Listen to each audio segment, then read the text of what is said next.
So I was talking to Mohsin earlier on today, and he was talking about a video on a boxer that he was watching on doing the hooks, and the boxer was talking about hooking this way, which is generally tends to be the way that I hook. However, as I was saying, one of the things I see on a lot of the videos is you get a lot of arguments as to whether you hook this way, whether you can kind of come around and hook, but nobody really explains why we've got 3 or 4 different ways of hooking and why those hooks are right. So I'm not going to go through how to perform the hooks, but what I'm going to go through is why you might prefer one hook over another. So the key thing about this is range. So if I'm quite close into Mohsin, I might hook this way. The reason I want to hook this way is these 2 knuckles here are aligned with my forearm. Okay, so I'm not going to end up hurting my knuckles or causing damage to my wrist or my arm. If Mohsin's a little bit further away and I hook in this way, you can see my arm's bent. And so now these 2 knuckles aren't really aligned with the back of my arm. And so now what's probably going to happen is as I hit, I might end up with this sort of motion here where the arm's pulling back, and it starts causing problems with my forearm, might cause problems with my knuckles. So generally speaking, if I'm close in, I probably want to hook with a vertical fist. If I'm a little bit further away, I want to hook with a more horizontal fist. And you can kind of see, as I take that movement there, there's an alignment between my knuckles, my forearms, all the way up to my shoulders. So Mohsin's found this side. Okay, so essentially what I'm after is as I hook here, I want these knuckles to be aligned with my forearm, going up to my shoulder, through my body, and all the way down to my leg. And if I'm coming, and I want the same thing if I'm coming in horizontal, but I'm a little bit further away, here. So again, these knuckles are aligned with my forearm, shoulder, all the way down the back of my leg.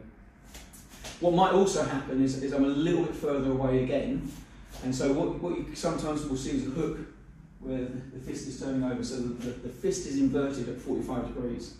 And again, if I come in here and I hook at a further distance away, you can see these knuckles are inverted and they're aligned with my forearm, through my shoulder and down my leg. So, as I say, you can kind of see three different ways of doing a hook. They're all correct if they're looking at certain ranges. That makes sense.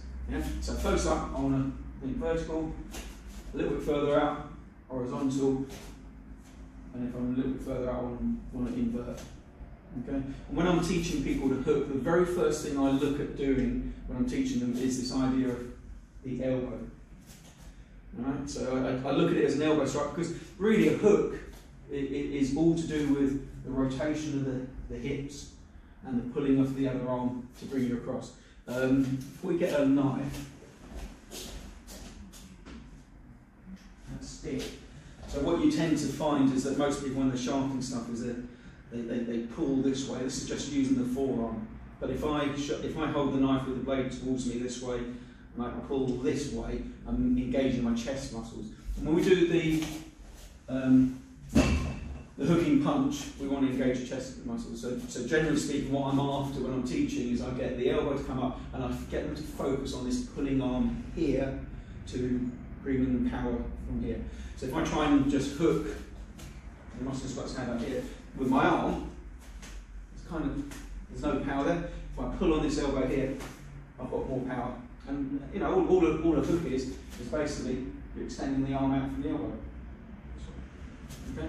So when you hook, you're going to think, pull this arm back, engage more power using your chest muscles. Right? So I hope that helps some of you. I'm sure there'll be comments on it.